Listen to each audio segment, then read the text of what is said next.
Hello, lovely people. We are back with chapter 15, the parable of the lost sheep. This one is. So we at Luke chapter 15. Here we go. Now the tax collector and the sinners were all gathered around to hear Jesus, but the Pharisees and the teachers of the law muted.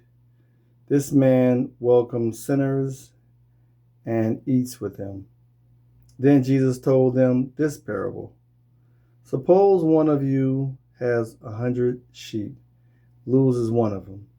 Doesn't he leave the 99 in the open country and go after the lost sheep until he finds it? And when he finds it, he is joyful, put it on his shoulder, and goes home. Then he calls his friend, his neighbors together, and says, "Rejoice with me, I have found my lost sheep." I tell you that in the same way, there will be more rejoicing in heaven over one sinner who repents than 99 righteous people who did not need to repent. Or, suppose a woman has 10 silver coins, loses one. Doesn't she light up the lamp, sweeps the house, search carefully under until she finds it? And then she finds it and calls her friend and her neighbors together and says, "Rejoice with me, I found my lost coin." In the same way, I tell you, there is rejoicing in the presence of the angels of God over one sinner who repented. Jesus continued, there was a man who had 2 sons. The youngest one said to his father, "Father, give me my share of the estate." So he divided the property between the 2. Not long after that, the youngest son got together all he had, set off for a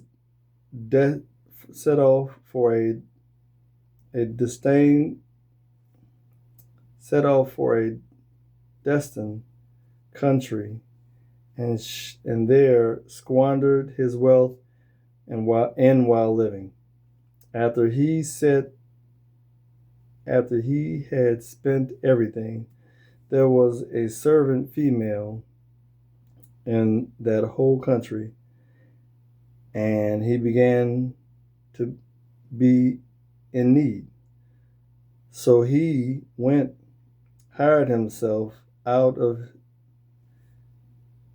so he went and hired himself out to a citizen of that country who sent him to a field to feed pigs. He longed to fill his stomach with the pods that the pigs were eating, but no one gave him anything. When he came to his senses, he said, "How many of my father's hired servants have food to spare, and here I am starving to death. I will set out and go back to my father and ask and say to him, 'Father, I have sinned against heaven and against you. I am no longer worthy to be called your son. Make me like one of your hired servants.' So he got up and went to his father. But while he was still a long ways off, his father saw him and was filled with compassion for him. And he ran to his son, threw his arms around him, and kissed him. His son said, 'Father, I have sinned against heaven and against you. I am no longer worthy to be called your son.' But the father said to the servant, "Quickly, bring the best robe and put it on him. Put a ring on his finger and sandals on his feet. Bring the fatted calf and kill it. Let's have a feast and celebrate. For this son of mine was dead and is now alive again. He was lost and is found." So they began to celebrate. Meanwhile, the oldest son, who was in the field, when he came near the house and heard music and dancing, so he called one of the servants and asked him, what was they doing? "Your brother has come," he replied, "and your father has killed the fatted calf because he has